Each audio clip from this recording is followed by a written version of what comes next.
Hello, everybody. Welcome back to Unshaken. I hope you are well rested from last week, that you got a little time off the base because we're right back into boot camp, okay? Last week we began the war chapters and we will finish them today. Though there are plenty of wars in Helaman and 3rd Nephi and 4th Nephi and Mormon and Moroni, it's kind of wars through the whole book. In some ways, the war chapters are the chapters of the Book of Mormon. And yet these ones are so concentrated, this focal point that Mormon gives us. Now, last week we covered the first half. This week we'll cover the second half. And we covered Captain Moroni was our hero, and Zarahemna was one of our villains. Amalickiah was one of our villains. By the time we move into this week's material, Amalickiah has been killed by Teancum, who's another unsung hero. He's like the Navy SEAL of the Nephite army, kind of commando mission, crawling across the beach to get to the enemy lines and kills King Amalickiah single-handedly. But unfortunately, you knock down one mole and another one comes back up. And in the place of Amalickiah, we now see his brother, Amaron. Now, if you want to have some fun with this, pronounce his name Amoron, and you'll get some laughs. But anyway, Amaron is our villain. He's going to carry us through the things today. And though Captain Moroni will still be present, leading the show from the highest level, we are going to be spending more and more of our time today with Helaman and with his famous 2,000 stripling warriors. Now, last week, I gave you some homework, okay? Teacher's going to teach. And some of that homework was focused on principles that hopefully you are mining out of the surrounding historical narrative in these war chapters. And for those of you that are interested, again, I would love to keep learning from you and let you learn from one another. And so on the YouTube version of these lessons, in the comment section, if you share some of the principles that you found, those concentrated truths packaged for application that you've been learning from the war chapters, I know we'll be able to learn some amazing things from one another. Well, I've got some more homework for this week. I have found in my own experience, especially if you've spent a lifetime studying scripture, and this is the umpteenth time that you've read the Book of Mormon, it's helpful to approach the text with fresh eyes by asking new questions, by seeking new principles and insights, by wrestling with different issues or challenges. I mean, obviously, your life is different now than it was the last time you read it. So undoubtedly, you're going to be looking at it from a slightly different angle. But again, to bring different questions to the text and allow it to begin responding to those can be a powerful way of studying Scripture. And what I want to do, again, the Stripling Warriors is such a famous story. We have posters and figurines and T-shirts and all those kinds of things. There's primary songs about it and so on. And my hope this time, again, I don't know how many times, I've lost track of how many times I've read the Book of Mormon. But this time, as I was pondering the Stripling Warriors in preparing this week's lesson, the thought crossed my mind how we treat the rising generation. And instead of me thinking that I'm supposed to be one of these stripling warriors, I'm at the stage in my life, as are many of you, that you are now raising the stripling warriors. And it made me wonder, what do we owe the rising generation? What kinds of things should we be teaching them? How should we be preparing them for whatever lies ahead? They will be facing different armies than we have. And in some ways, they will be approaching them in different ways than we did. Again, talk about, you've got a generation of soldiers, young soldiers, stripling warriors that are raised by pacifists. That's an interesting one. And yet, why were the parents pacifists? Because they had been warriors themselves and then changed. You now have a generation that's going back. It's almost the Hanson's law that we were talking about back in Mosiah. But they have very different reasons very similar reasons for the changes. Coming unto God. But for one generation, coming unto God means moving in this direction. And for the following generation, coming unto God means moving in the opposite direction. That's fascinating to me.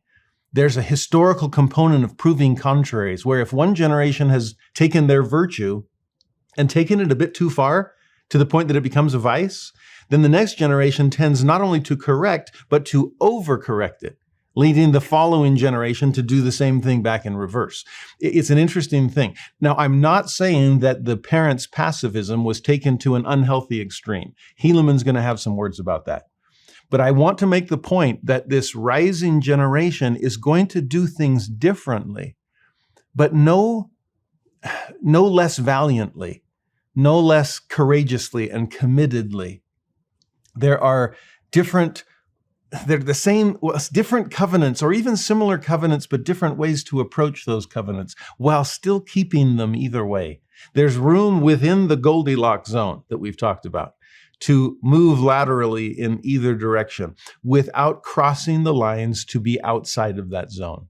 Okay? So I really want to wrestle with that this week. That's what it's been interesting for me to study this. It makes me wonder also, not only what do we owe the rising generation, what does the rising generation owe us? A real question that I've been wrestling with is, do we overprotect the rising generation? Because again, if you got pacifists and you're raising pacifists, and again, I'm not weighing in on war versus peace. Okay, I'm a firm believer in what the Doctrine and Covenants teaches, that we are to renounce war and proclaim peace. But I'm also a firm believer in what the Book of Mormon says, to defend your families even unto bloodshed. And like we said last week, is that the blood of others or is that the blood of ourselves?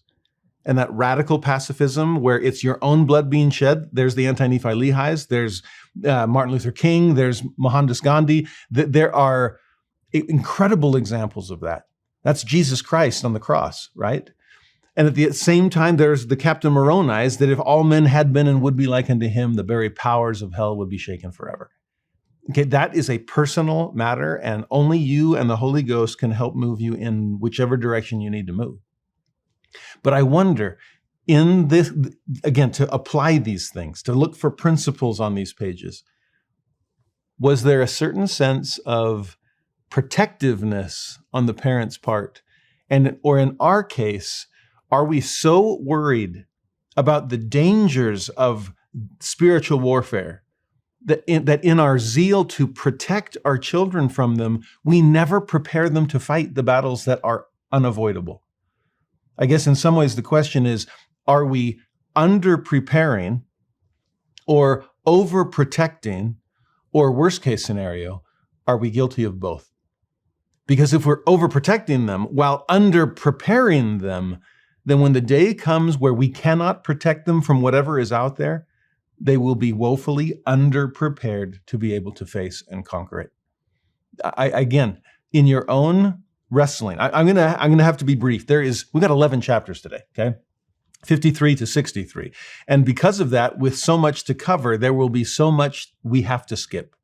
Well, I have to skip. You, on your own, slowly ponder these principles.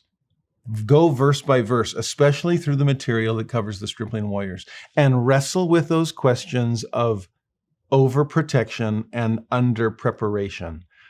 If you have some insights, if you have some thoughts about this, I would love to learn from you. Include those in the comment section. Let's learn from each other, because we all have different kids and different parenting styles and different generations and generation gaps and all of the above. Okay? But keep that in mind as we study this incredible group of stripling warriors. There was a book I read years ago called Do Hard Things. And it was a book written by teenagers for teenagers. And in it, they basically called out the older generation, saying, why don't you believe in us? Why do you underestimate us? Why don't you let us do hard things? You're doing everything for us, and we never learn and grow and make mistakes and overcome them on our own. These two brothers, evangelical Christians, writing to their, again, fellow teenagers of the world, these brothers did incredible things, did hard things, and they weren't protected from the difficulties of them by parents that underestimated their potential. These young men were amazing, and I've read that book to my own kids. I've suggested it to teachers as they raise or teach the young. It's an amazing thing to see. It reminds me of something Elder Maxwell once said, that sometimes the rising generation has so much done for that they're almost done in. Okay, these are the seedling saints that sit before us. And are we helping them grow, or are we stifling that growth through our overprotectiveness? Okay, again, wrestle with that. Teach me, teach each other. I'm excited to read your comments. Now, what we're going to see here in chapter 53, where we begin, the narrative of the war has been going on. We're in the middle of Captain Moroni doing Captain Moroni-like things, and Mormon interrupts the narrative in some ways unnecessarily. It's interesting. In chapter 53, verse 10, he says, "Now behold, I have somewhat to say concerning the people of Ammon." And it's that the Ammonites, the anti-Nephi Lehis, that Mormon wants to talk about for a moment. He's going to set the stage. Really, we don't get to the stories of the stripling warriors until chapter 56, 57, 58. That's this major epistle that Helaman writes to Captain Moroni to let him know what the stripling warriors have been doing. But it's interesting to me that Mormon would kind of advance that, introduce it in advance, I should say, by pausing his narrative of Captain Moroni and just saying, oh, by the way, I've got a few things to say about those people. You're going to need to know some backstory before you see what these incredible young people do, okay?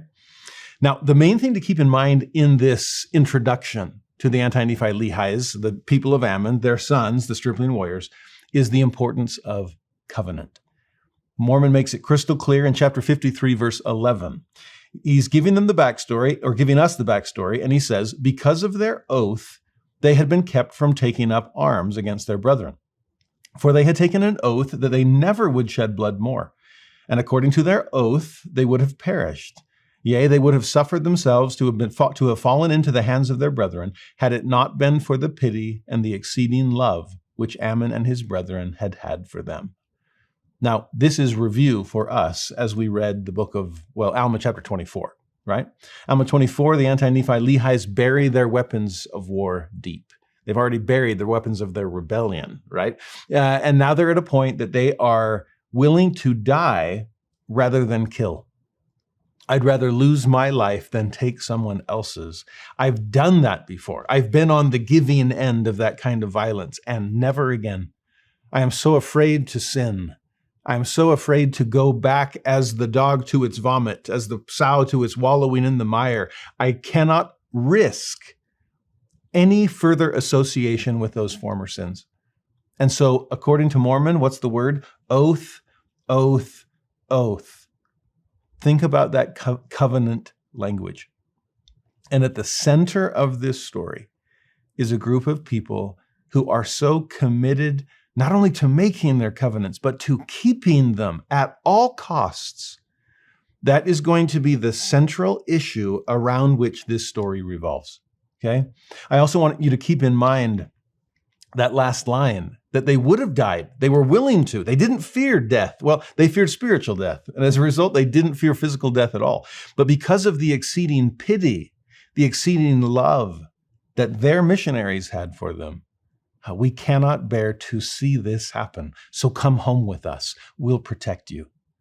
To me, there's something powerful about what motivates us to make and keep covenants.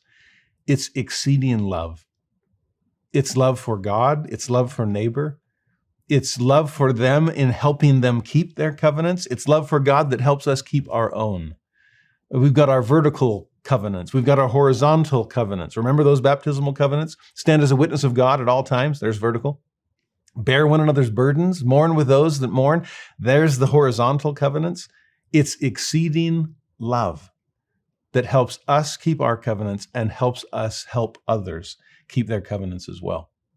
I think it's tragic that we live in a day where covenants are so underappreciated. We live in a day, rather than a day of commitment, we live in a day of convenience. We don't want the long and hard. We want the quick and easy. We live in a day of expediency. And if it's expedient to break that contract, we don't even like to use the word covenant, to break the contract, to get out of it so that we can do whatever else we want.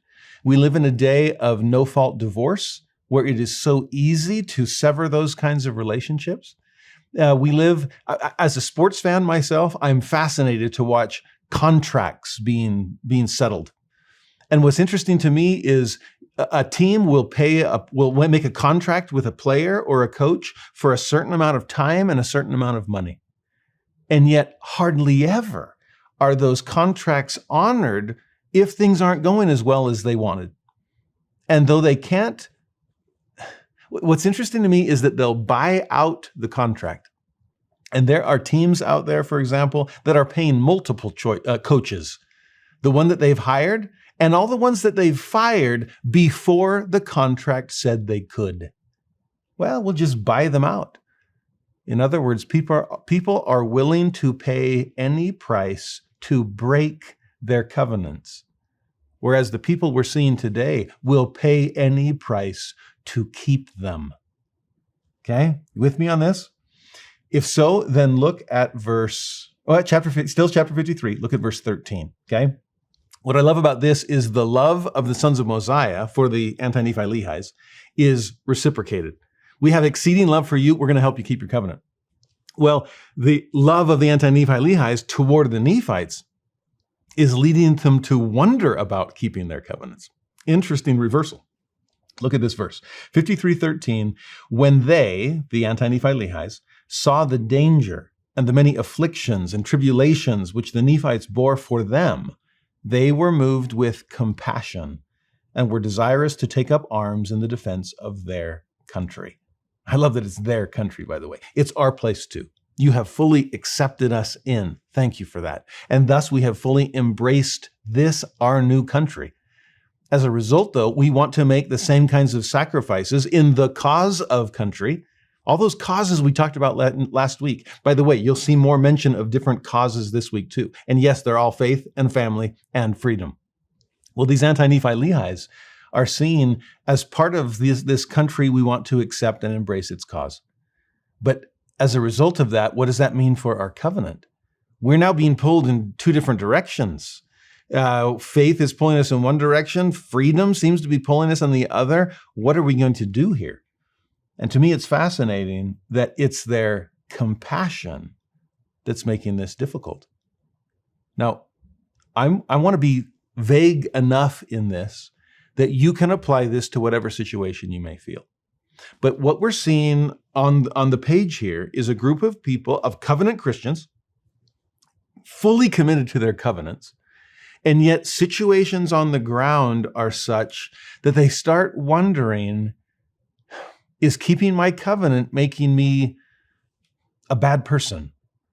Is it making me disloyal? Is it causing problems to other people?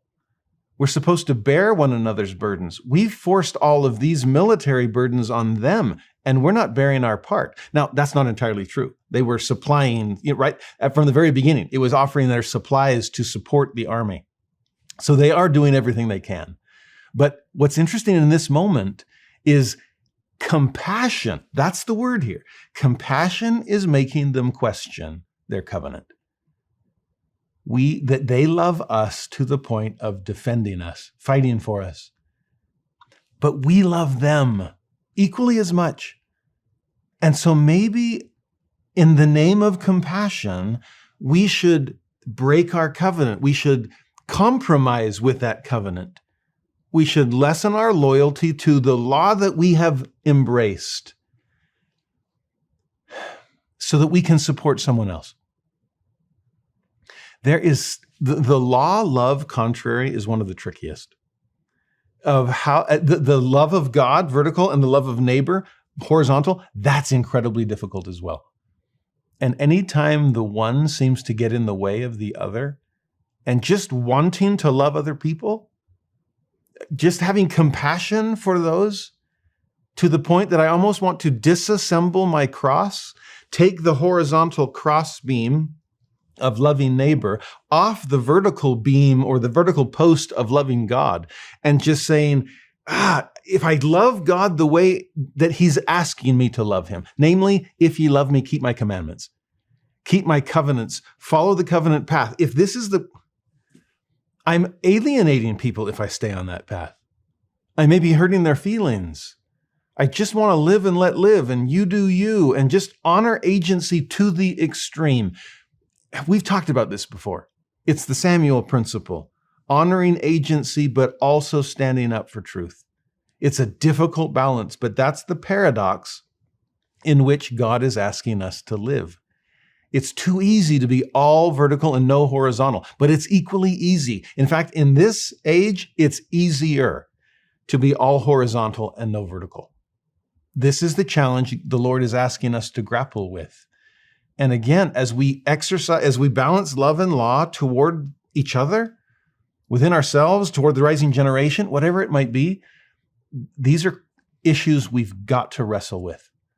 And especially when it's your compassion pulling you in those directions, when it is love of others that is pulling you away from love of law of God. Oh, we've got to pause and pray and ponder and seek the spiritual balance that only the Holy Ghost can help us achieve. I'm fascinated that in this case, it's our strength, not our weakness, that's making it difficult to keep the covenants they had made for themselves. It's their compassion, a strength, a good thing. But if not countered and coupled with its opposite, we're not proving these contraries and we're getting outside the Goldilocks zone.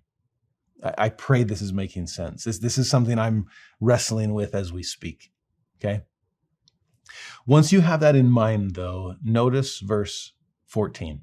We're still in chapter 53. This is all the setup, okay? Mormon giving us the preview, setting the table for what we'll need to know once we get to the action scenes with the stripling warriors. So 53 verse 14.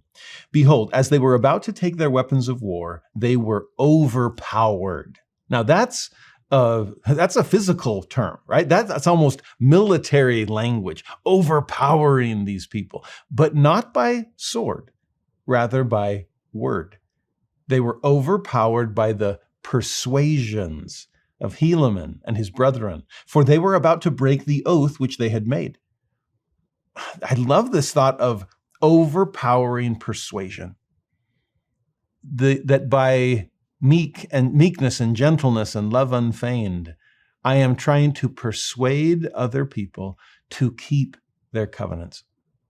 Helaman is doing that. His brethren are doing that. And again, I worry that in our you do you mentality of modernity, in our time of say nothing against other people and cast no judgment whatsoever, that's taking things to an extreme. It's a virtue that leans towards a vice. I fear that in our day, when we see someone about to break their covenants, we don't say a word. We pull back and don't say anything for fear of offending them. But do we ever fear offending God? Again, there's a tightrope we're walking here. But I love that Helaman, a spiritual leader, more than a military one, we'll see that difference in a moment, but that Helaman is the one trying to persuade them, overpower them with his testimony that you keeping your covenant is always the best thing. You don't have to make this compromise out of compassion. You are showing compassion enough. You are showing an incredible example of a way that life can be lived. Lift people to this higher moral ground. Don't come down. Don't lower yourselves. God will provide some other means, some other way to accomplish the very thing that you are trying to accomplish yourselves. You have plenty of experience trusting in God. Trust Him now. With that in mind, look at verse 16 and 17. Because if the anti-Nephi-Lehi adults, if they are staying strong and, okay, we're going to keep our covenants, you've overpowered us with your persuasion, Helaman, what does that mean for the Nephite army? Oh, well, more burdens to bear. But look at verse 16 and 17. They, that generation, had many sons who had not entered into a covenant that they would not take their weapons of war to defend themselves against their enemies. Therefore, they did assemble themselves together at this time, as many as were able to take up arms, and they called themselves Nephites. There our identity transformation is complete. We've gone from Lamanites to anti-Nephi-Lehis to people of Ammon to full-fledged Nephites. It's our country, it's our faith, it's our people, it's our cause. So we are now Nephites. They entered into a covenant to fight for the liberty of the Nephites, yea, to protect the land unto the laying down of their lives. Notice, by the way, if that's their covenant from the start, they must have assumed that death was indeed a possibility. It's not just a matter of, oh, of course, we have faith and God will preserve us, so we can put our lives on the line without really putting them on the line. No, they had no guarantees and no assumptions from the beginning that there would be no casualties among them. This was war, after all, and they were ready to sign up for the entire thing, all of its burdens, including its bloody ones. They were ready to lay down their lives. Keep reading. Yea, even they covenanted that they would never give up their liberty, but they would fight in all cases to protect the Nephites and themselves from bondage. Did you catch the word covenant repeated there? It was the word or the idea that defined their parents, and it still defines them. What I'm amazed about this is you have a generation of parents who are such covenant keepers, and yet at the same time, they're not forcing the same covenant upon their children. That's interesting. Those sons had not made the covenant. There's something about honoring agency and seeing flexibility within faith. These children are being raised righteously, distinguished by their zeal for keeping commandments and so forth. We're going to see later that they never were problem children. And yet the same specific covenant. They're all in the overarching covenant of Christ, right? The baptismal covenant. But the specific approach to those covenants that mom and dad had made was not being forced upon their children. Instead, they were taught principles and allowed to govern themselves. Sound like a familiar quote? What's interesting then is these children grow up understanding the importance of covenant, seeing the strength in that kind of commitment, but also realizing there are different ways of approaching it. And we can keep this overarching covenant by fighting, even while our parents are keeping that overarching covenant by refusing to fight. Now, again, I'm not looking for moral relativism. I am not trying to eliminate the boundaries of the Goldilocks zone. I'm not trying to throw off the parameters of the covenant path, not at all. But within that path, again, especially when contraries are being proved, and so there's justice and mercy, and some people keep their covenants on the justice side. Some people keep their covenants on the mercy side. And as long as you are trying to balance the two, you're in the zone, okay? Neither virtue has become its corresponding vice. And so these young people growing up, seeing parents saying, I love my parents' commitment. I love their goals. I love the way they approach those goals. I have the same goals, but my approach is going to be a little bit different. I see the value on that side. I see the value on this. And as long as we are not overcorrecting, then we can follow the same path as our parents. Maybe you're on one side of the sidewalk and I'm on the other, but we're still walking down it hand in hand. Yeah, you understand? It's going to require some flexibility on our part, but recognizing that covenant keeping might look slightly different for different people, even your own children. Give them the benefit of the doubt, okay? Understand that they may be trying to move in the best possible direction, even if it doesn't look exactly like the way you did. With that in mind, look at verse 19.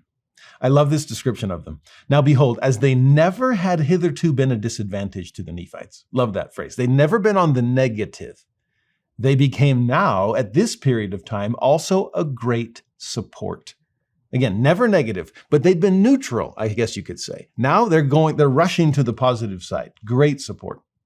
For they took their weapons of war, and they would that Helaman should be their leader. Again, interesting that they would prefer a religious leader to a military one. They didn't ask to sign up and enlist under Captain Moroni or Lehi or Teancum. These were, again, children of pacifist parents, children with such a deep conversion based on their parents' deep conversion. And so who are they drawn to? A prophet, a man of God. Again, Lehi, Teancum, and Captain Moroni were all men of God as well. But Helaman was cut from different cloth than they were. It actually makes me wonder, is this a gut check on Helaman's part? Can you imagine a bunch of deacons raised by pacifist parents that have never fought in their lives? I mean, imagine that. You hit your sibling and your parents are like, up, no. We bury arms, and don't make us bury yours, okay? Say you're sorry to your sister. This whole generation, they don't even know which end of the sword you're supposed to pull out, right? They're like, give them one, and they're like, this isn't as sharp as I thought. It's like, oh, that's the scabbard. You got to pull the thing out. They're like, whoa. I mean, this is eye-opening for them. And can you imagine a bunch of young people? We don't know the ages exactly. I think sometimes we are led astray by the beautiful paintings of a bunch of ripped teenage stripling warriors, when the way the scriptures describe them is exceedingly young, as if Helaman could call them his sons. Again, I'm thinking deacons quorum, not priests quorum. And a bunch of them come to you and say to you, hey, we're going to fight, and we want you to be our leader. And you picture Helaman going, oh boy, I'm the one that overpowered them with my persuasion, saying that God would somehow come through. And this seems to be the way he wants to do it. Gulp. I'm leading the deacons quorum into battle. We're dead if we ever have to fight. Well, there may be some other strategies in play, and we'll see those in a moment. Now, notice the description of this army. Chapter 53, verse 20 and 21. They were all young men. And, here's Paul speaking to Timothy. Let no man despise thy youth. You don't have to wait till you're older to make a difference. You can do it right now. They were all young men. But notice their description. They were exceedingly valiant for courage, also for strength and activity. But behold, this was not all, because those are the more physical kinds of things. How about the spiritual? They were men who were true at all times, in whatsoever things they were entrusted. You get those phrases, that language? All things, all times, whatsoever. It's amazing. Yea, they were men of truth and soberness. That word was what Alma said to Helaman and to Shiblon and to Corianton. He wanted all of his boys to take serious things seriously. And these striplings did. For they had been taught to keep the commandments of God and to walk uprightly before him. And that's exactly what they did. Covenant-keeping parents raising covenant-keeping children, even when the specific approach to that covenant was a little different. To be so inexperienced in the things of war, but to be so experienced in the things of God. No wonder they wanted a prophet at their head. No wonder they wanted to follow the Lord of hosts, which means literally Lord of armies. As long as we're on God's side, he's on ours. And what could go wrong? Now, we haven't seen them in battle yet. For that, we have to wait to 56, 57, 58, which is interesting because, again, if this is an introduction, it's as if Mormon wants us stewing on these boys until we get to the stories of their battlefield experience. Between then and those 2 points, though, we have a couple of chapters. And in chapter 54, I'm going to fly through this quickly. What we see in this chapter is this prisoner exchange attempt between Captain Moroni and Amaron. Okay? Amaron sends an epistle, a letter to Captain Moroni explaining, hey, we got a bunch of your people, you got a bunch of ours. Let's do a swap, shall we? And Captain Moroni writes a letter back to Amaron. We get to read that one. And then Amaron writes another letter back to Captain Moroni, and we get to read that one too. Now, as one who studies rhetoric, I love these letters. We're actually going to get 2 rounds of them in this week's material, where there are letters being passed between Moroni and Amaron, a bad guy, and letters being passed between Moroni and Pahoran, the chief judge over all the Nephites. Okay, it's supposedly the good guy, and he is. We'll see that. But in these rounds of letters, rhetorically, it's fascinating to see how does either party try to persuade the other party to go along with their plans, okay? The powers of persuasion What is Moroni writing? What's Ammoron saying in response? Watch this. It's fascinating. Because the way Moroni writes the letter, it's brutal. It is in your face. It is going on the offensive in some ways. It's incredibly bold, to the point of probably being overbearing. You could call it inflammatory if you want. I honestly wonder if he's almost trying to provoke Ammoron so that Ammoron attacks Moroni. Because what's the law of war? Only defensive battles are allowed. I cannot go on the offensive and fight you. You have to start. So in this letter exchange, maybe this is a way I can get you mad enough to fight me. And that's a possibility. But let's look at some of the details. Chapter 54, verse 6. Moroni writes to his opponent, "Behold, I would tell you somewhat concerning the justice of God, and the sword of his almighty wrath, which doth hang over you, except ye repent and withdraw your armies." That's always an option. He gave that option to Zarahemnah. He wouldn't take it at first, eventually took it later. He's always, well, his people did. There's all kinds of examples in the war chapters of, if you'll repent, war's over. The battle's done. You get all kinds of converts that lay down their weapons of war and then their weapons of rebellion, and then end up moving in with the Ammonites, the anti-Nephi-Lehites. Great place for a bunch of former soldiers to go for rehab, spiritually speaking, right? So here's the offer. Repent, withdraw your armies. It's all good. If not, how did he put it? I would tell you. It's funny because in rhetorical studies, this is called apophatic rhetoric. Okay, apophasis is another term for it. And what apophatic rhetoric does is say things by saying you're not going to say those things. You actually see this in presidential debates or in political debates constantly, or in kind of, well, I'll give you some examples. It's like, well, I'm not going to say you're dishonest or anything, but I do need to call to attention to the fact that, and you're like, wait, I'm not going to say you're dishonest. Yeah, I didn't say that. Well, but by even mentioning that, what impression does that leave on the audience, on the listeners? Wait, he's not going to say he's dishonest, is he? And they start wondering those kinds of things. You get it? That's apophatic rhetoric. And I love that Moroni is employing some of this to say, I would tell you about the justice of God, but I'm not going to waste my time since you don't really pay attention to it anyway. I would tell you about these difficulties, the sword of justice that hangs over you. But yeah, you're probably that's not going to have any effect. The way he says it in verse 7, same kind of approach. Yea, I would tell you these things. I'm not going to, but I would, if ye were capable of hearkening unto them. Yea, I would tell you concerning that awful hell that awaits to receive such murderers as thou and thy brother have been, except ye repent and withdraw your murderous purposes. So he's repeating himself there. But it's almost comical the way he's throwing down the gauntlet. I would say that you're going to hell, but I'm not going to. I'm not going to do that because, well, it's not going to have the proper effect. Actually, it probably will. You see what he's doing here? I also love that there's a slight difference between verse 6 and verse 7. Because in verse 6 was, you have to repent and withdraw your armies. But verse 7, you have to repent and withdraw your purposes. Troop movement is not going to end the war, but a mighty change of heart, that will. We're back to cause versus cause. And your cause is one of self-aggrandizement. Your cause is a search for power. It's problematic. And if you'll just eliminate that cause, if you withdraw your purpose in fighting, then you'll realize that what you were fighting for wasn't worth it. In some ways, you could say that instead of trying to take the troops out of the fight, he's trying to take the fight out of the troops.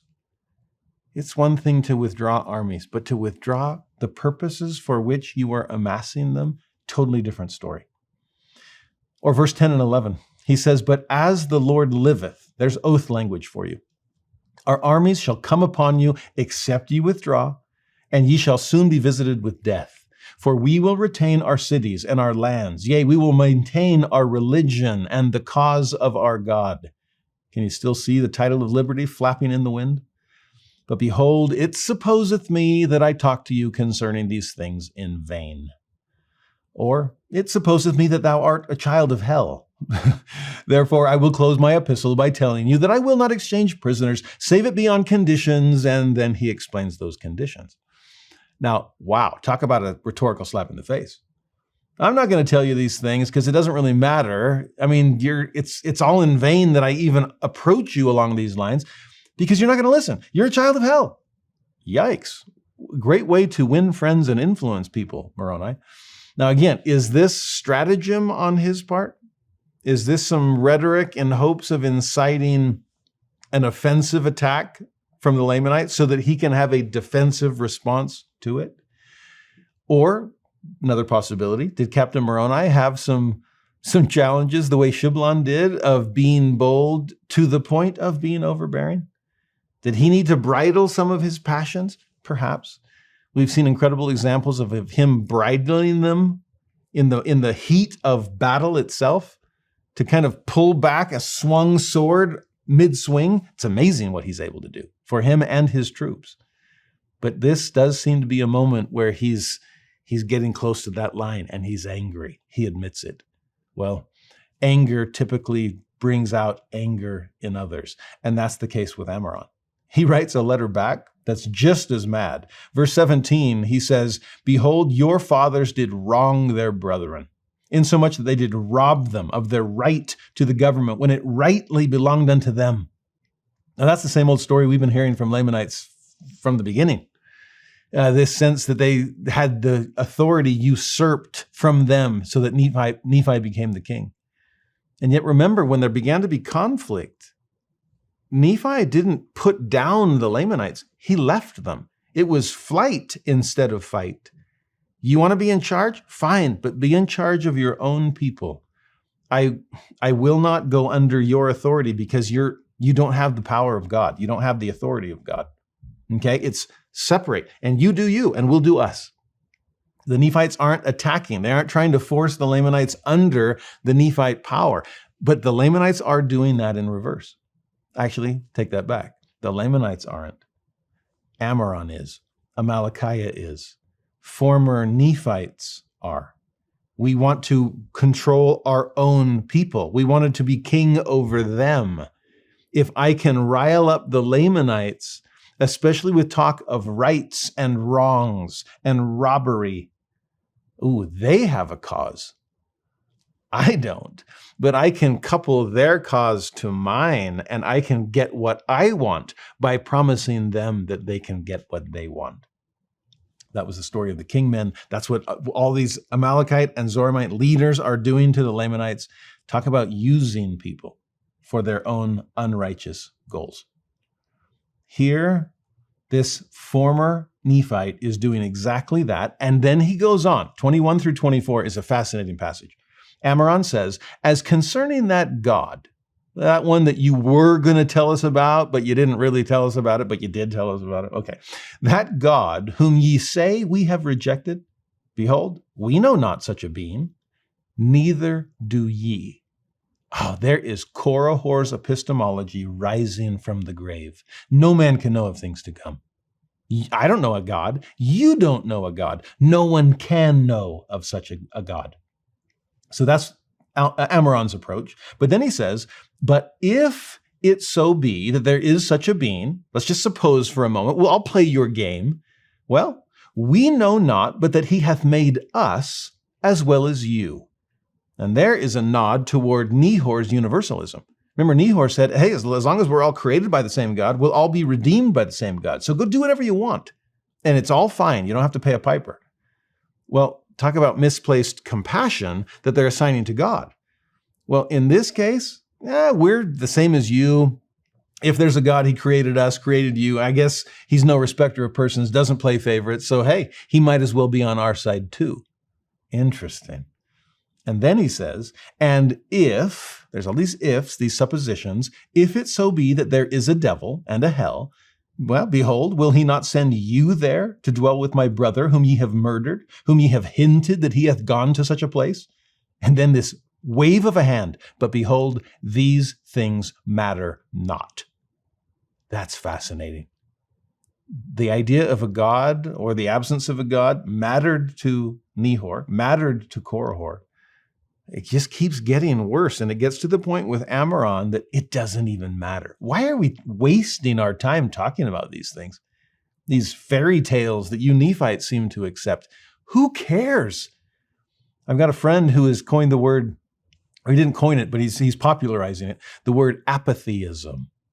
We know apathy and we know atheism. Well, combine the two, and now it's instead of an atheism where it's going against God, it's an apatheism that I don't even care about him. If he exists, if he doesn't, does it really matter?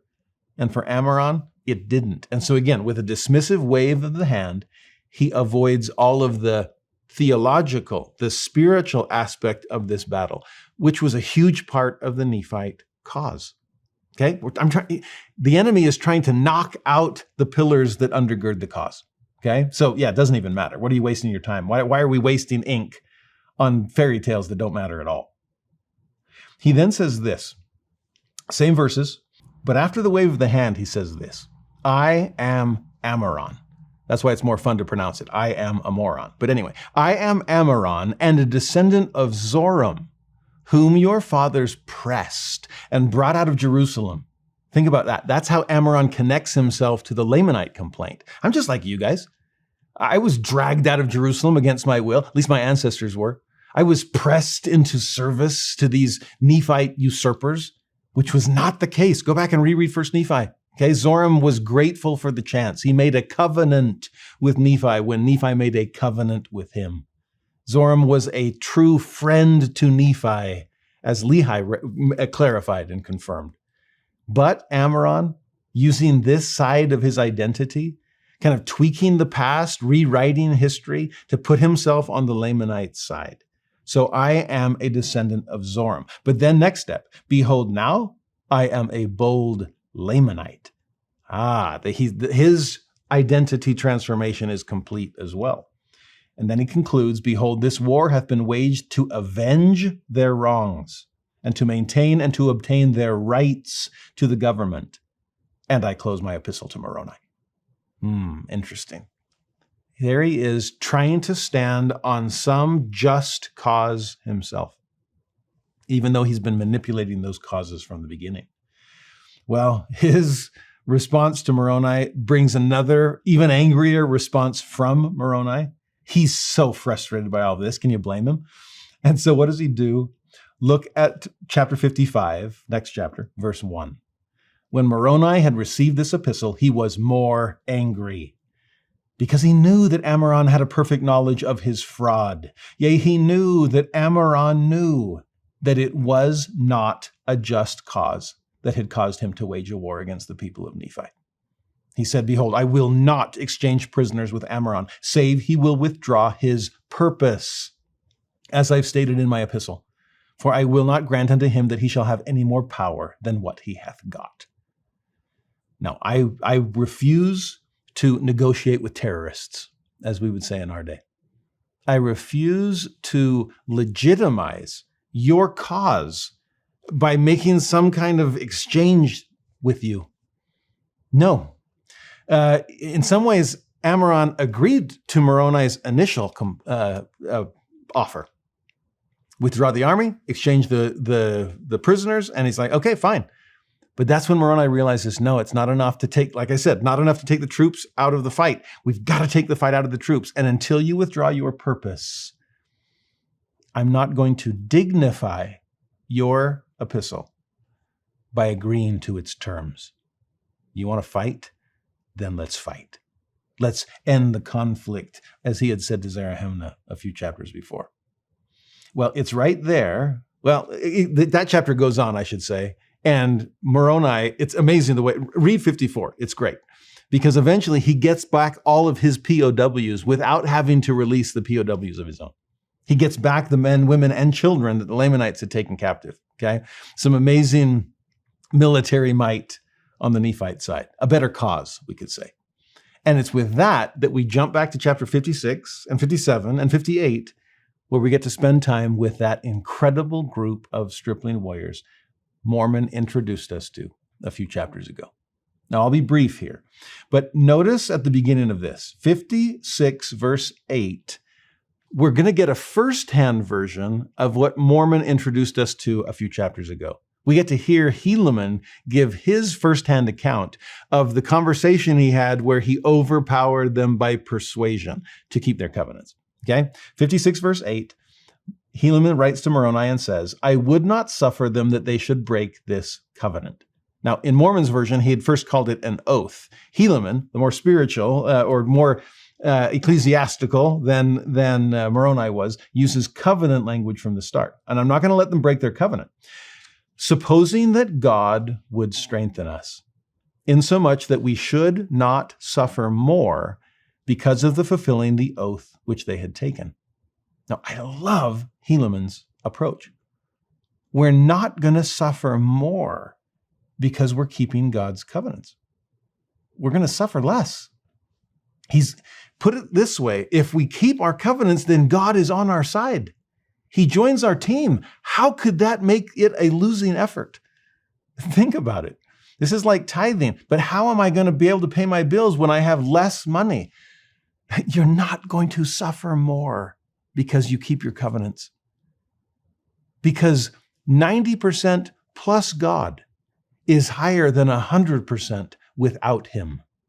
Do the math on that. And since God is infinite, then yeah, I'll take the 90%. Am I suffering more financially? Oh, I guess the math, my accountant would say so. But forget the accountant. Let's talk about spiritual truth. And I will not suffer more because I'm keeping my covenants. That's powerful persuasion on Helaman's part.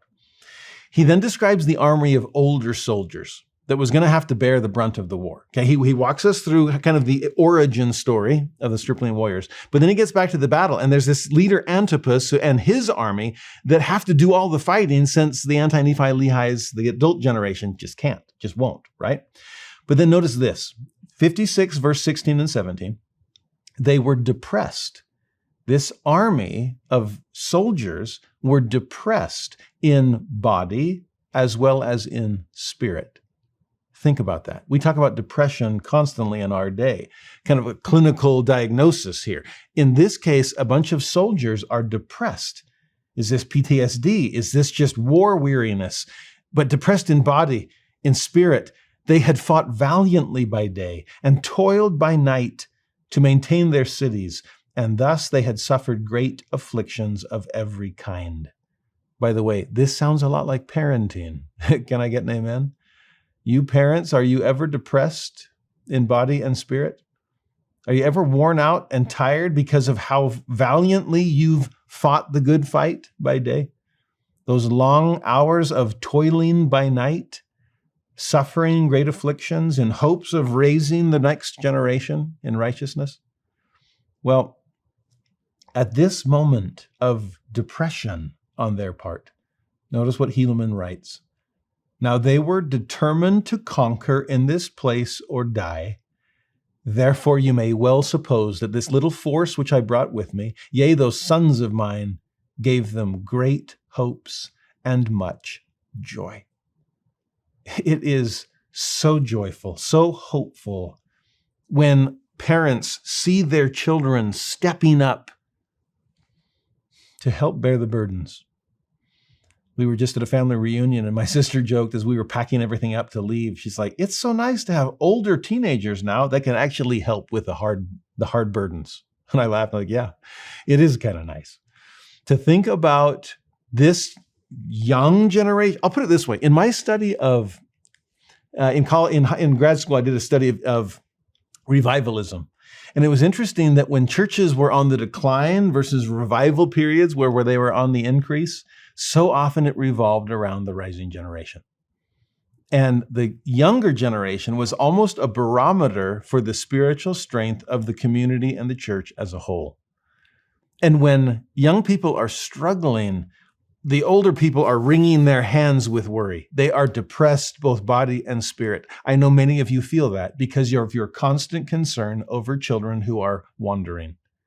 We'll see more of that in the book of Helaman, by the way. What's interesting is to see the reverse. When children are doing amazing, and there's a mission farewell or a group that comes back from EFY or girls camp or high adventure, and they're on fire spiritually, and it infuses that fire of faith through the rest of the congregation. It's beautiful. You young people, I don't think you know the effect you have on everyone else in your congregation. And here, talk about hope, talk about joy. They're coming to our aid. Even if you really think about it, a bunch of seasoned veterans, war-weary, and they see the Deacon's Quorum coming and they don't even know which end of the sword to hold on to, is that really going to help us militarily? They're probably thinking, nope. But does it help us morally, as in moral support? I don't know if these kids are going to be able to do anything for us in the battlefield, but the fact that they're coming, the fact they're enlisting in the cause, how much does an 18-year-old missionary know? They learn a lot, but at the start, whoa, there's a learning curve.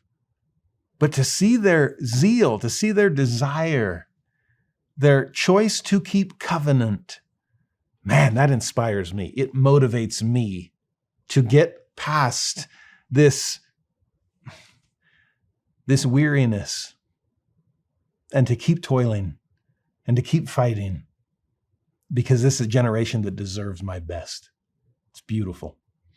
Well, if you read these stories, and these are long chapters, okay? Helaman's epistle is magnificent, but it's long.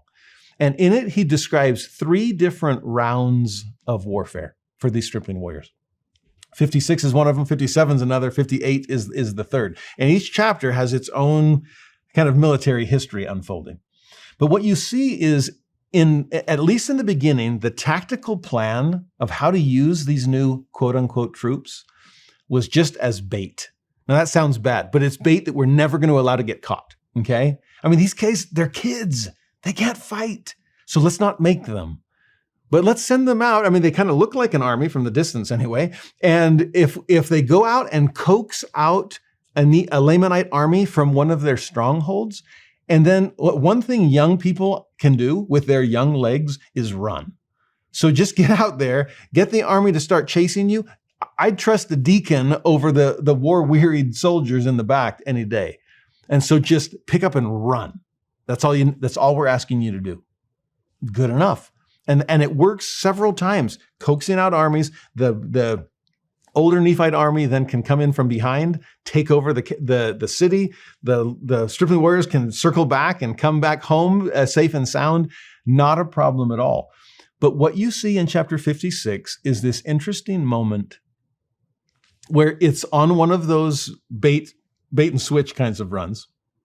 And all of a sudden, the Lamanite army stops pursuing them. And now they've got a question. We were running, the Lamanite army was chasing us, but Antipas's army was chasing them. The middle stopped. Is it because Antipas caught up?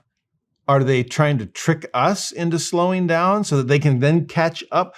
What's happening? And they have no idea. This is a fight or flight kind of decision that they're going to have to make. And they've only been taught to flee. Are you ready to fight? Is this a time where we have to stand up and face an actual enemy? I'll admit that often when it comes to spiritual warfare, flight is a wonderful thing. Avoid even the appearance of evil, as Paul would say, right? Pull a Joseph in Egypt and just flee when Potiphar's wife grabs your coat. There are important times where the best way to win a war is to avoid it in the beginning, to not put yourself in harm's way or in temptation's path. But does there come a time in our lives where we have to have the hard conversation, where we have to wrestle with the difficult question, where there's no avoiding the temptation because it's right in front of us? And what will we do? If we've only prepared our children to flee, what will they do when it's time to fight?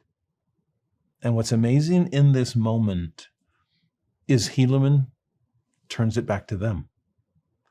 Their leader doesn't offer a command. Instead, he asks a question. He honors their agency, just like their parents had in raising them. And he says to them in chapter 56, verse 44, "Therefore, what say ye, my sons? Will ye go against them to battle?" By the way, up to this point, the narrative has made it really clear that nobody has much confidence in the military might of the stripling warriors. And that's for good reason.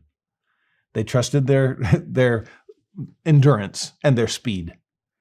But their strength, their man-to-man combat, I don't know. This is David against Goliath. And in this particular chapter, it's against an army of Goliaths, the largest Lamanite army. Well, boys, my sons, what do you want to do? We can keep fleeing and we will be safe. Or we can go back and fight in hopes of securing the safety of others. What do you think? The response of the stripling warriors, as so many of you know, is inspiring. In chapter 56, verse 46, they respond to Helaman with this: "Father," I love that. He calls them sons. They call him father. "Behold, our God is with us." That's Emmanuel, by the way, God with us. So here's their call of Emmanuel. God is with us because we've been with him. We're covenant keepers. He'll keep his covenants too. He will not suffer that we should fall. But remember what we said earlier? They're willing to lay down their lives. So what do they mean by he won't suffer us to fall? When they say we will not fall, is that an individual we or a collective we? Or in other words, is it all the individual we's? None of us is going to fall. Or is it we as a nation? There will be Nephite survivors to keep the cause alive. The title of liberty will still wave in the breeze, even if we have to lay down our life to do it. So we're ready to fight, Father. Let's turn around and go back and stand for what we're willing to stand for. It's incredible, their strength. In verse 47 and 48, it says, "Now they never had fought, yet they did not fear death. And they did think more upon the liberty of their fathers than they did upon their lives. Yea, they had been taught by their mothers that if they did not doubt, God would deliver them. And they rehearsed unto me the words of their mothers, saying, We do not doubt, our mothers knew it." Wow, these mothers, these nameless sister saints that raised a generation of warriors that won the war. Their actions in these 3 chapters were decisive in preserving the Nephite nation. So who do you have to thank? The hands that rocked the cradle, rocked the world. Now think about what they're promising these boys. If you do not doubt, God will deliver you. Now that's a powerful choice. Doubt or deliverance? Which do you want? Faith or defeat? You choose. These boys had faith because their mothers did. But let's get more specific. Again, if there's the possibility of laying down their lives, if the we is just collective instead of all the individuals, did these boys know? You see, we know the end from the beginning. Spoiler alert, none of them die. But did they know that going in? Think back to their parents. And the first wave of anti-Nephi Lehis that kneel before the encroaching army, also probably believing with all the faith in their hearts that God would deliver them. And he did, but only spiritually, not physically. Think about the second wave. When they go out with the same amount of commitment to their covenant of peace, but probably lacking hope in the specific outcome that the prior group may have been entertaining. I honestly wonder if some of these young boys, if it were me and I was feeling snarky that day, and my mom said, "Son, don't worry, go to war. and God will deliver you if you have faith. I might be tempted to say to my mom, what are you talking about? God will deliver me because of my faith, like he did Dad? No wonder there's so much talk about the mothers here. So many of these stripling warriors would not have had a father in the home. So God's going to deliver me the way he delivered Dad? He didn't deliver Dad, to which Mom would snap right back. He did deliver your father from the only death we have to fear. Son, go to battle and come what may, I trust a God of deliverance. You can too. Bank on that. Hold to that. Exercise faith in that. And come home dead or alive, I will trust our Father in heaven. The cause is worth fighting for and also worth dying for. Your dad knew that. I know that. I pray you'll know it too. Well, these boys did. And with that kind of courage, they marched into battle. No more flight. Now it's time to fight. And they won. They turned the table. Everything changed with their added momentum. And as the miracle we all know, complete victory with no deaths. Now that was the first battle, as I said. It speaks of miraculous strength and mighty power. It talks about the Lamanite army, despite their overwhelming numbers, were frightened to see these boys. Yeah, if I saw an armed deacon's quorum swarming down the mountain at me, I'd be scared to death too. Well, they were. That's the first battle, chapter 56. Second battle, chapter 57, you get 60 more stripling warriors. We saw last week that because of the preparation of Captain Moroni, more people would flock to that standard. They knew it that there they'd be safe. And you see the same thing among these stripling warriors. I wonder about the 60. It's like, okay, I'm picturing they just graduated from primary. And now they're ready to join young men. And what do the young men do? Well, they're out fighting the battles. Okay, so here come these additional 60. And they had plenty of provisions. Great phrase there. I love that their parents are sending them well prepared. There are high expectations, but high levels of preparation as well. They're not underestimating their youth, but neither are they under-preparing their youth. Nor are they overprotecting their youth. These parents are doing awesome, okay? I hope we can too. But then notice what else happens in chapter 57. I'm not going to go through it line by line, but in the second round of battles that take place in that chapter, we see an interesting detail that once the battle is over and the dust begins to settle over the battlefield, Helaman is worried to no end that we've lost some. We must have. He's doing a head count, and there's a bunch of missing stripling warriors to the tune of 200 out of the 2,060. You see, it says there that they had fainted in the battlefield by loss of blood. If you faint in the battlefield, if you're bleeding out, likely it's only a matter of time that you don't come back from that.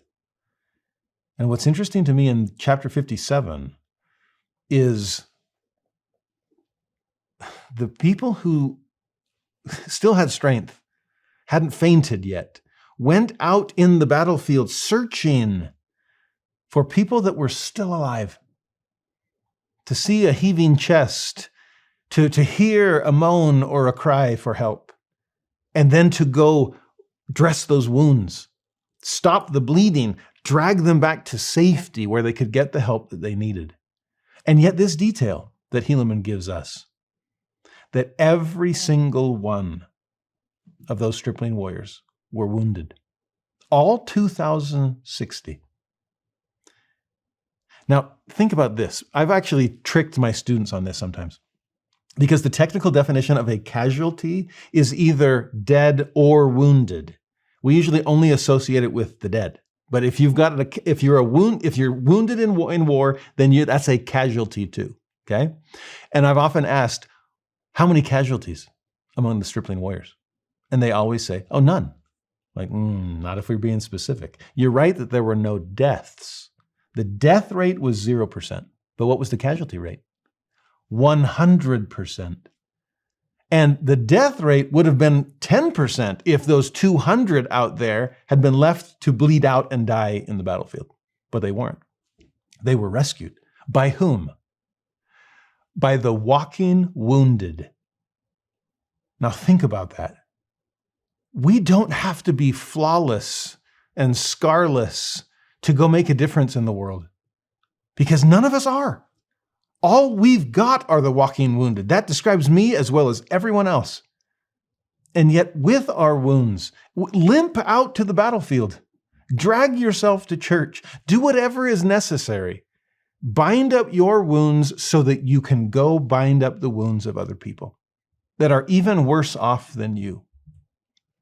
Don't wait for some fresh troops that don't have any stains on their uniforms.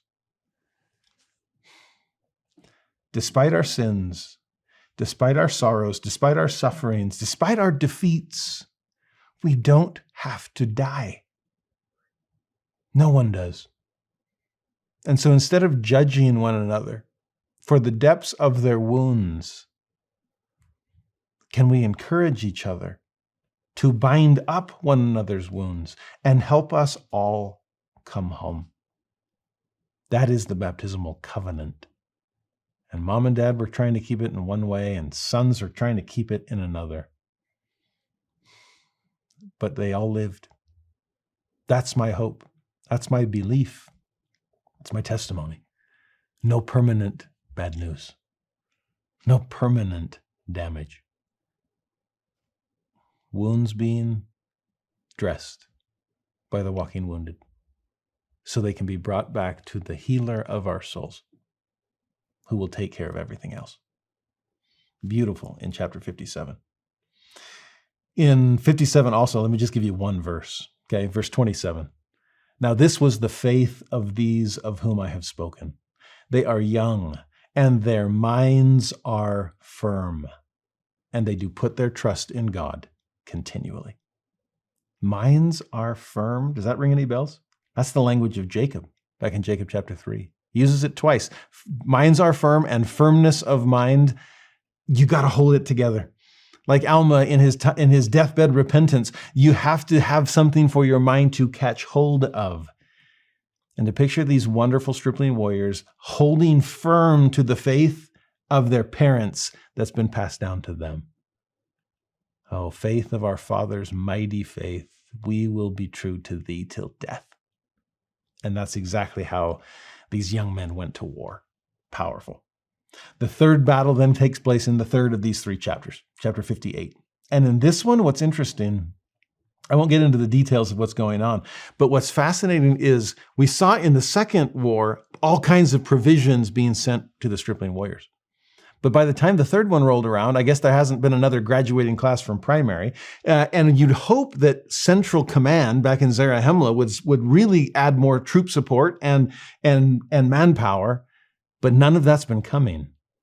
There's an interesting phrase in chapter 58, verse 9, that says that the people, the armies and their leaders, like Helaman, didn't understand what was going on. They didn't understand, here's the quote, the cause of these our embarrassments.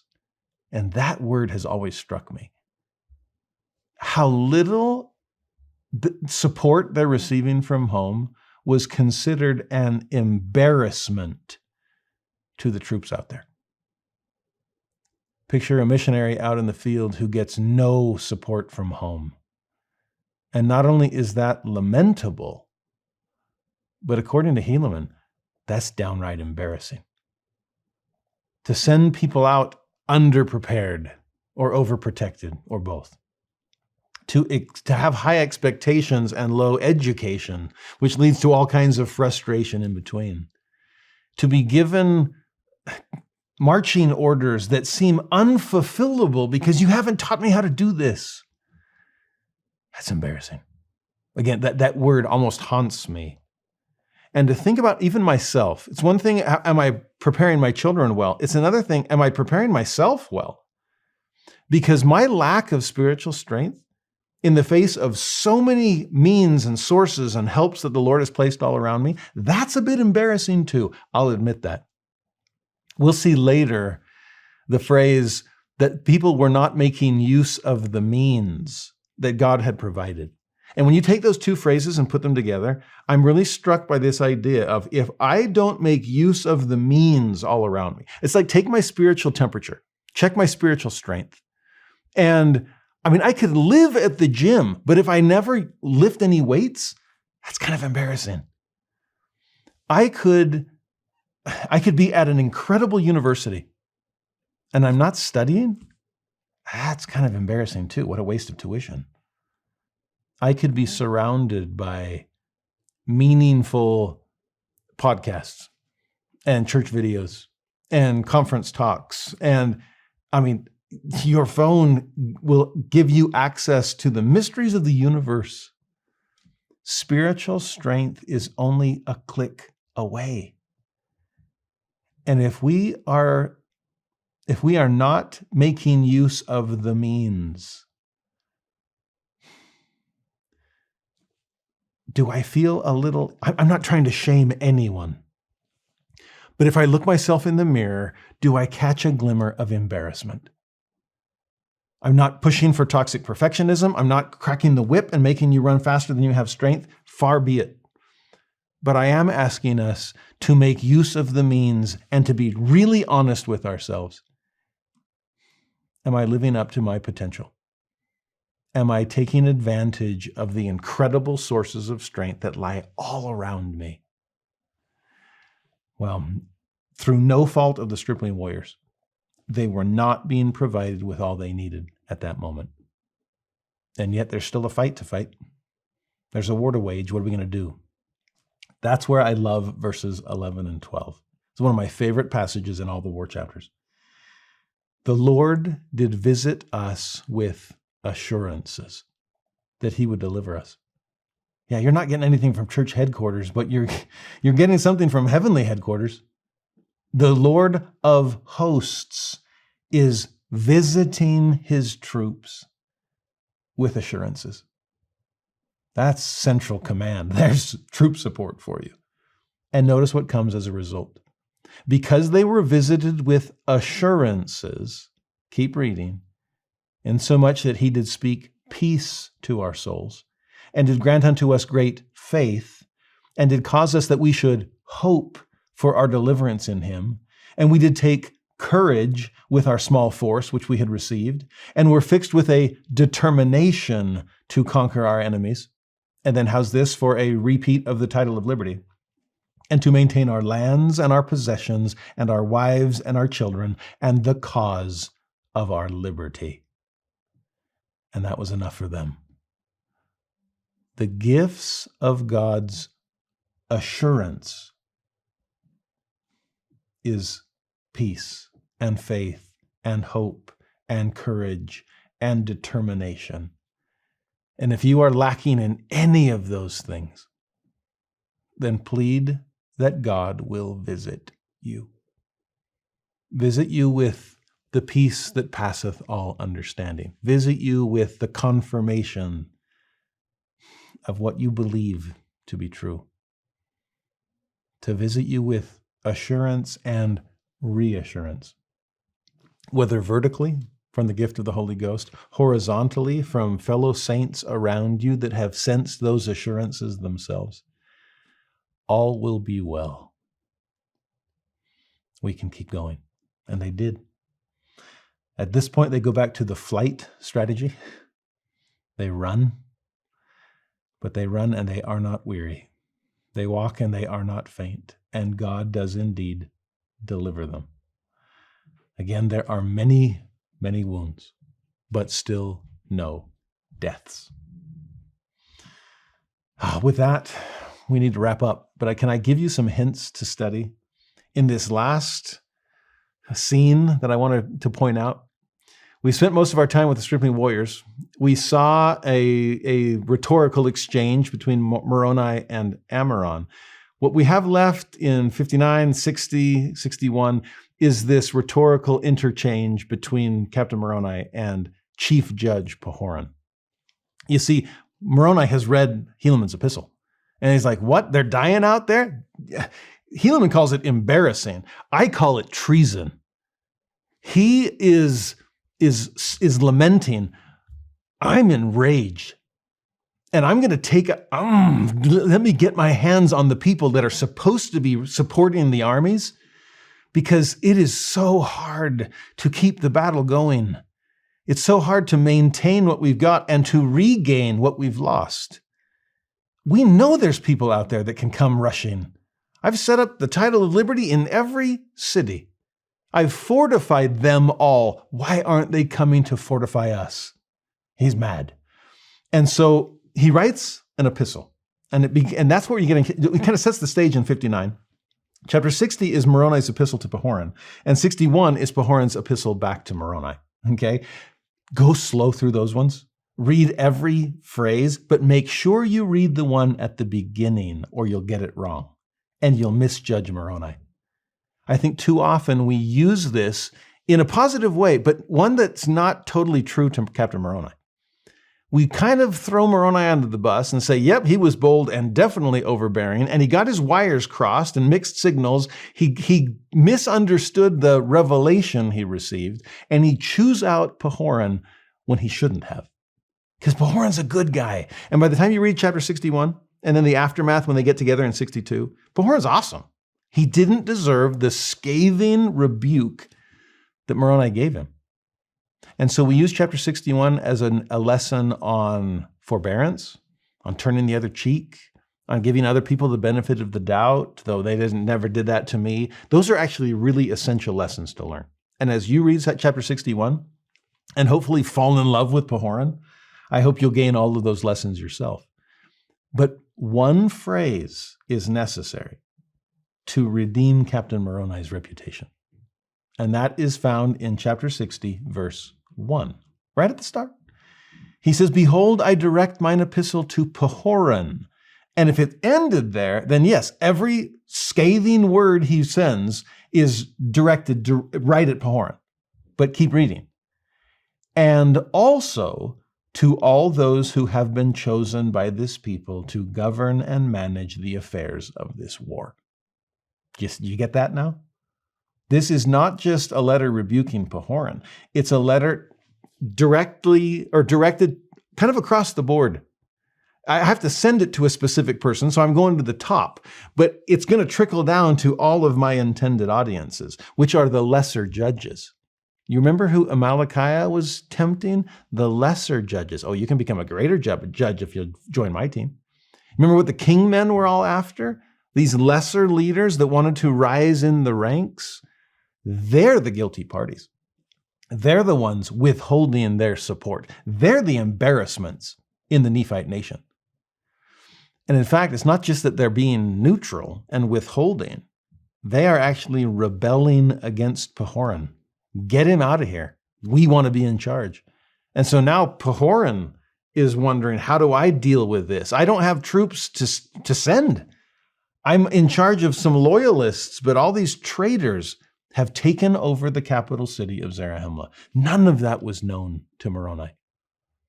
But what he writes in this letter, though Pahoran receives it and kind of feels the ouch, like, ooh, that one hurt, but he also realizes, I'm not the guilty party. These other ones are. So for Moroni, I agree with all that you've said. Let's just be much more specific as far as the target audience, okay? Thanks for sending it to me. I'll make sure the water gets to the end of the rope. I just want to fly through some phrases, okay, to kind of pique your curiosity and feel some of the intensity of Captain Moroni. In chapter 60, his epistle, you see words like condemnation in verse 2. He tells you from the start, this letter's going to condemn you, okay? Brace yourself. Or in verse 5, great has been your neglect. This in verse 6, we desire to know the cause of your thoughtless state. Or verse 7, can you think to sit upon your thrones in a state of thoughtless stupor? We used to have that verse on a card taped up over the toilet in the bathroom of one of my missionary apartments. You really think you can sit on this throne in a state of thoughtless stupor when there are people all around outside that need your help?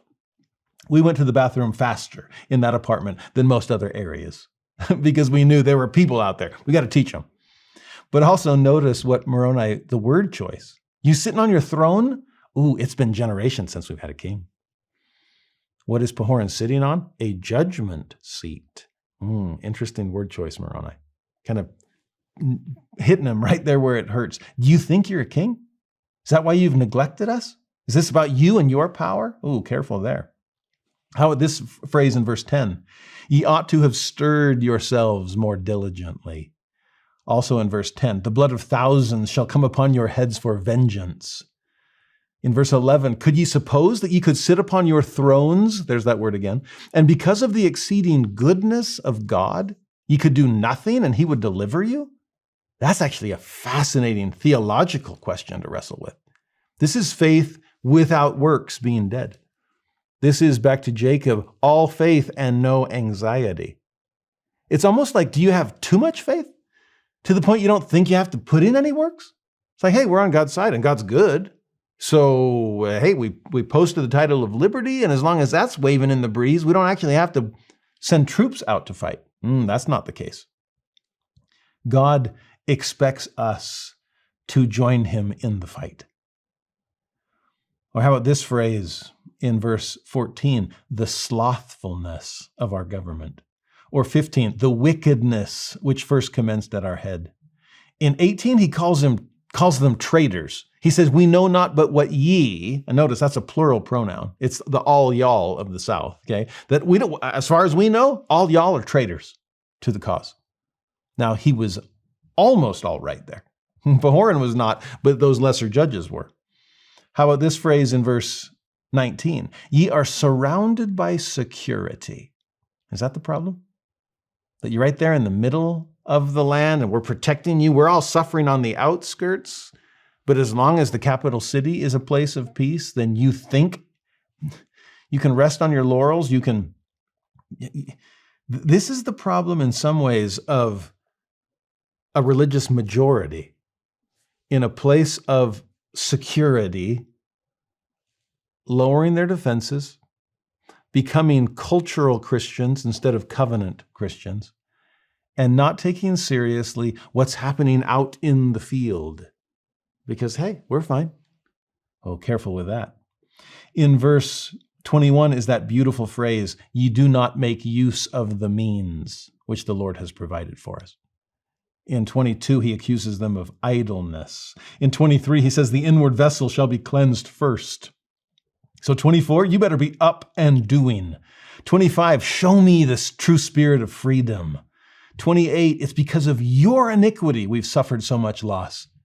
We're fighting as best as we can, but God can't fight for us if your iniquity is holding him back. In verse 29, the sword of justice doth hang over you. Oh, he used that language against Pahoran, against Ammoron. Now he's using it against Pahoran? Well, better said, against the others. Wow.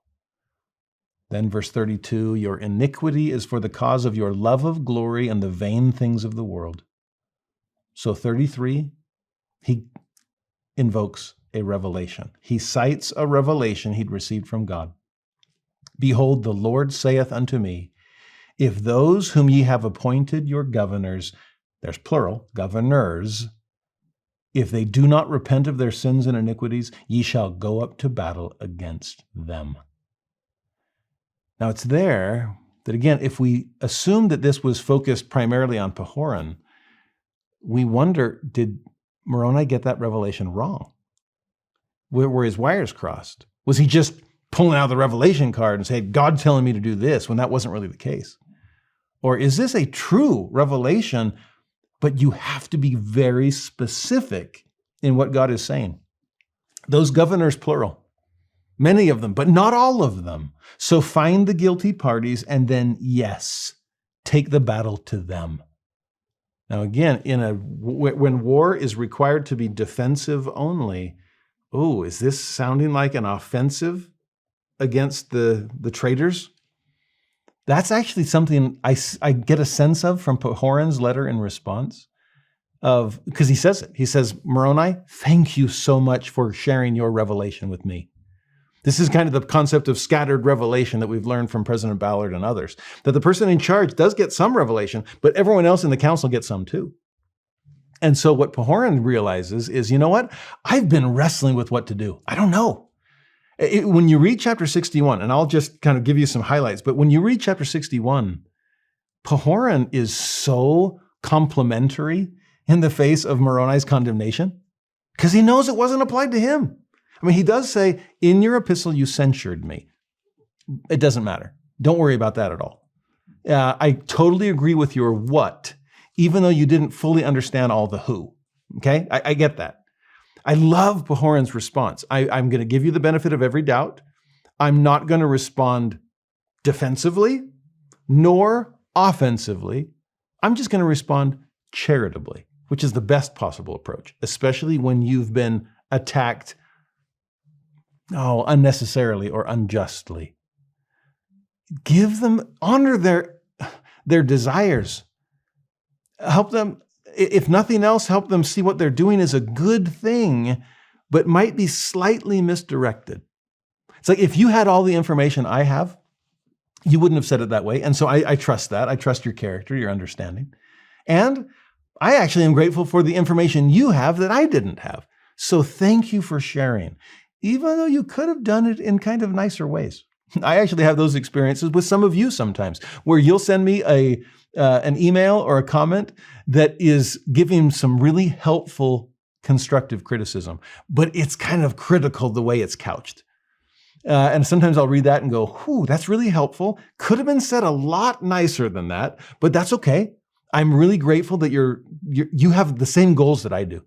You're wanting to help people understand the word, and you think I did a bad job of that one, and I probably did. So thank you for bringing that to my attention. And some of you and I have had those kinds of conversations, and I honor you for the goodness of your soul, for the desire to help me become better, which is my only goal. And so I'll often respond and just thank you, thank you, thank you. And some of you, it's been fun actually, have then responded to my response by saying, oh, I just reread how I spoke to you in light of how you responded. And yeah, sorry, I was a little strong. And it's like, no worries, I'm with you. And that's Pahoran's response, okay? But back to this idea of the scattered revelation, Pahoran does say to Moroni, I was really in a bind as to know what to do. Because these are our people. Do we fight our own people? And there's this interesting detail that as he starts to gather loyalists, he's so successful in that the people who have driven him out of Zarahemla and kind of hunkered down there won't chase him down to fight. It's like, no, we're not going to do that anymore. And I wonder if that puts Pahoran in a difficult situation, because not only am I fighting my own people, but this would be an offensive war. If we go back and try to retake Zarahemla, we're not defending ourselves, and we're too big for them to fight us. So we're kind of at a standstill. I didn't know what to do. But your revelation said, if the governors, doesn't include me, but those others won't repent, then yes, take the battle to them. Go on the offensive. Thank you. That was the piece of the puzzle I was missing. So, tell you what, Captain Moroni, I'm still Commander-in-Chief, and he acts that way. It's beautiful. He doesn't cower beneath Captain Moroni, but he doesn't lord over Captain Moroni either. He says, thanks for your advice. I needed to know what was going on the ground, but here's what's happening on my level. We're going to have a unified game plan, and we're going to march forward. So do this for Teancum, do that for Lehi. So I'll do whatever I can to help, but then get over here as quickly as you can, amass the troops on your way, and we'll take care of business in Zarahemla, which is exactly what they do. Again, go and read slowly chapter 61. And it is a masterpiece of turning the other cheek, again, of being charitable instead of offensive or defensive. I think we have a lot to learn from Pahoran. And so let him teach you, okay? The last thing I'll say is our final war chapter is actually chapter 62, where Moroni has caught up to Pahoran. They put to rest all the rebellions in Zarahemla. Teancum goes on another commando mission to go slay Amaron. He's successful in killing the enemy, but he's killed in that same battle or in that same raid himself. It's interesting. The first time when he goes and fights Amalickiah, and the second time when he goes, not fights, when these two commando raids. The commando raid against Amalickiah, flawless. The one against Amaron, he missed his target by an inch. He throws his trusty javelin just like he did before, and it strikes almost to the heart of Amaron. Amaron dies, but not before he can give a kind of death cry, rally the troops, his guards, who then chase down Teancum and kill him. The difference between second and first, by the way, was there was a motivator of anger in the second that wasn't mentioned in the first. Makes me wonder if anger messes with our aim just enough that, yes, we might accomplish what we want, but we hurt ourselves in the process. Okay? That often happens in relationships. That I got my way in yelling at my child, but our relationship was wounded because of my approach. Okay? Keep that in mind. By the end of chapter 62, though, Amaron is gone. He's dead. Peace reestablished in Zarahemla starts to trickle out among the others. And by the time you're done with that in 62, the war, well, those wars are over. More will quickly reappear. But Moroni goes and retires. His son Moronihah takes the lead. Pahoran is reestablished, not on his throne, but on his judgment seat. Helaman can dismiss the stripling warriors and say, that was intense, that was wild, that was incredible, but I'm more of a spiritual leader than a military one, so I want to go back to church. You want to join me? And he kind of, he resettles and regulates the church. And then chapter 63 is our final chapter of Alma. And you meet a man named Hagoth who builds ships and sends them forth. Some return, some never do. The people at home don't exactly know what happened to them. Some fear for the worst. And yet some may have found the best. And what I love about that little chapter of 63 is, what can you accomplish once you've established peace? New horizons begin to open up. You can head out in other directions. All the capital that you were spending on military can now be on exploring unseen vistas. Growing up in God. Man, once we are at peace with ourselves and at peace with other people, it's amazing where you can go on whatever ship you and Hagoth build together. My friends, this lightning, we've blitzkrieged the war chapters, okay? We flew through them and skipped so many powerful stories. Again, I pray that you will find the insights and the principles there in your own personal study. And by all means, please share them with me and with each other in the comments. I'd love to learn from you. Now, to give you some seeds to plant, as far as one-liners to spend some time wrestling with, a long list that I had to whittle down for time's sake, but here are some powerful one-liners in the second half of the war chapters. Rejoiced in each other's safety, a great support, true at all times, a war which shall be eternal. Their prisoners were armed within. They could not be taken in their snares. We should not suffer more because of the fulfilling the oath. We may console ourselves in this point. Fought valiantly by day and toiled by night. Great hopes and much joy. Received a greater strength. Pursued their march in a straight course. Our God is with us. Think more upon the liberty of their fathers. If they did not doubt, God would deliver them. We do not doubt our mothers knew it. They returned in season to save us. Firm and undaunted. Perform every word of command with exactness. Not one soul of them did perish. Preserved by his marvelous power. Their minds are firm. These are embarrassments. Pour out our souls in prayer to God. The Lord our God did visit us with assurances. We do not desire to murmur, more numerous than that which they have sent. Stand fast in that liberty wherewith God has made them free. Easier to keep than to retake. Great has been your neglect, a state of thoughtless stupor, surrounded by security.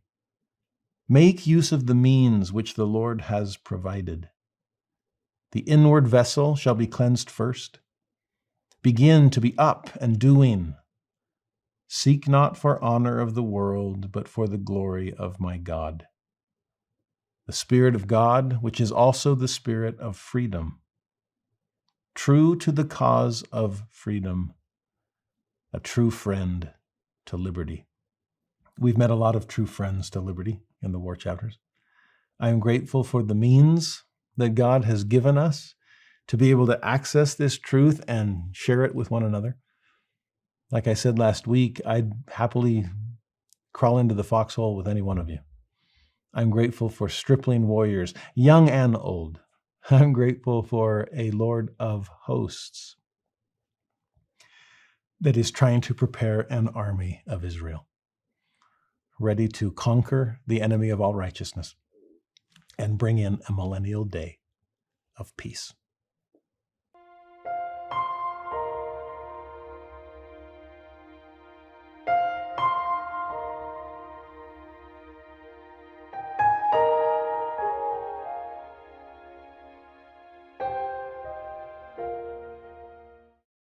Thanks so much for listening to Unshaken, a proud member of the Faith Matters podcast network. You can learn more about Faith Matters and check out our other shows at faithmatters.org.